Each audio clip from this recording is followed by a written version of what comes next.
Okay, so the thing is, I just don't even know how to show you guys, like, the enormity of, like, how much snow there is.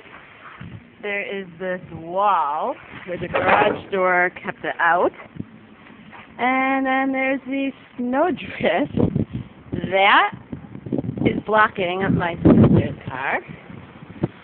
And that one is blocking my car.